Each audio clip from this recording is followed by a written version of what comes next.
there is one element that I think I would like to discuss sooner than later. And the reason for that is because we need to set a baseline precedent as to what it is that we are discussing when that discussion comes along. I've gotten so many emails, texts, phone calls, social media messages from everybody I know who knew that I was close with Charlie. And I'll even say this, many of you know I live in California, and living in California comes with, by default, several people who are friends of mine who are on opposite sides of the aisle. And by the way, too, nobody encouraged civil discourse more than Charlie, and he understood I had a lot of lib friends. Even those lib friends texted me, called me, sent me messages, genuinely saying, I'm sorry that this happened, and genuinely trying to be consoling, and I genuinely appreciated that. But one of the things that I noticed in going through and talking to some of these friends who, again, are on the opposite side of the political aisle than me, is that they were unaware of something that I and you are all too aware of. And that is the demonic, depraved behavior of the folks online celebrating this heinous and awful, horrible attack. I'm sure you've seen the videos. We're not going to play them here because I don't frankly want to rage bait anybody. But there are videos circulating online that show people celebrating, show people that are happy, that are dancing, because Charlie Kirk was murdered in cold blood in broad daylight. Now, we can all agree that is horrendous. There's no place for that in civic discourse.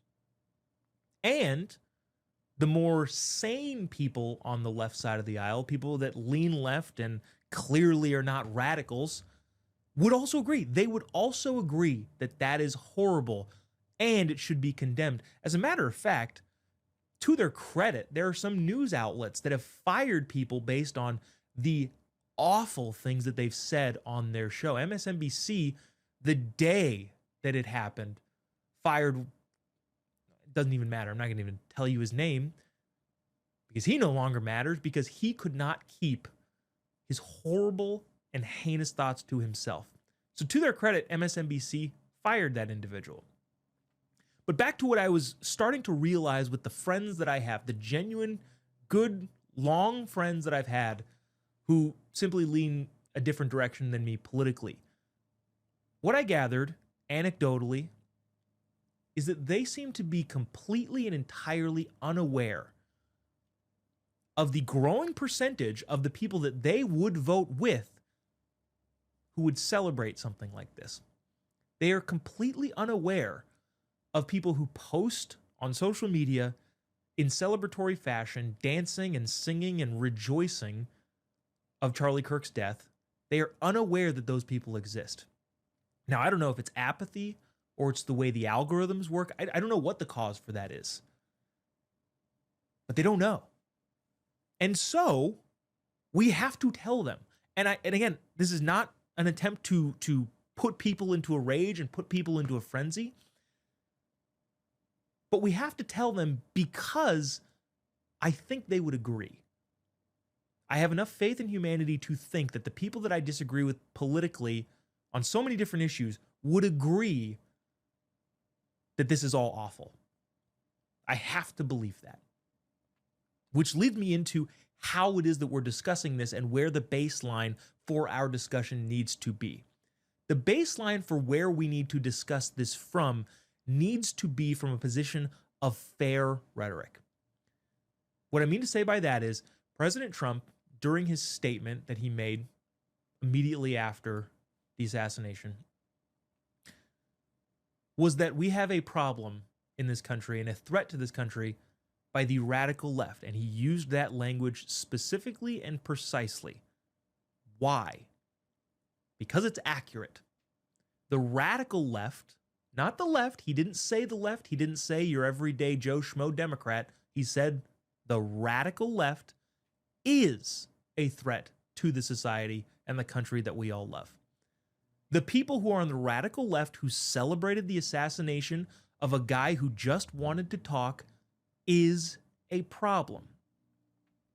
Now, a bunch of the mainstream media did not like that he pointed that out and said, well, when are conservatives going to not point the finger at the other side?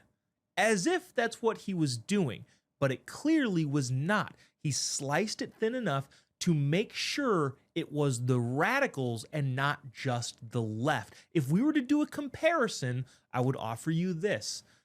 We all remember when President Biden got up there, gave a political speech from an office that he wasn't supposed to give a political speech from, but we will leave that to its side right now. When he said that an existential threat to the country was MAGA Republicans. Now, notice the difference. President Trump didn't say the left, he said the radical left. President Biden, on the other hand, said MAGA Republicans. In other words, effectively, every single person who voted for Donald Trump, and effectively half the country. So if you're going to issue a statement saying that a group of people is a threat, to be honest with you, I hope the president does that. I hope the president has enough guts, whoever the president is, to recognize a true and legitimate threat and inform the American people about it. The problem is when you over broadly use language that includes half the country. Saying MAGA Republicans are a threat is not the same as saying the radical left is a threat. One is a pointed, precise group of people that we can all agree are a problem. The other is half the country. So when Rolling Stone and the New York Times and all of these other media outlets go on saying, well, this is just as bad on the same side, we need to reject it because no, it is not. President Trump had just said the Democrats as a whole or the left as a whole are an existential threat to the country. I probably would have disagreed with him on that. I probably would have called for more precise language, but he didn't. He was precise in what he said. And what he said was true. The only way that we are going to eradicate the progressive extremism that is damaging the country, the type of extremism that celebrates the assassination of a guy who just wants to talk, is if we have to have buy-in from the people who need to actually amputate them from political public discourse. And that's the left. We need the left to buy in to getting rid of the radical left, rhetorically speaking. But we're never going to do that if we equate those two statements, the radical left and MAGA Republicans, as the same, which is exactly what a lot of the mainstream media is trying to do. We need to have stronger delineations between our language. The political rhetoric, yes, is hot, but needs to be precise. Because when things are precise, and Charlie, probably one of the most impactful things he told me, kind of an offhanded statement. We were backstage in Chicago and we were walking down a hall. He asked if I was coming up with any new material. I said, yes. He said, good, be precise. And that has stuck with me because it's so important that we describe what is accurately, or else we will get baited into a he said, she said, they said situation in which nobody wins. That is the baseline in which we need to start these conversations as they go forward.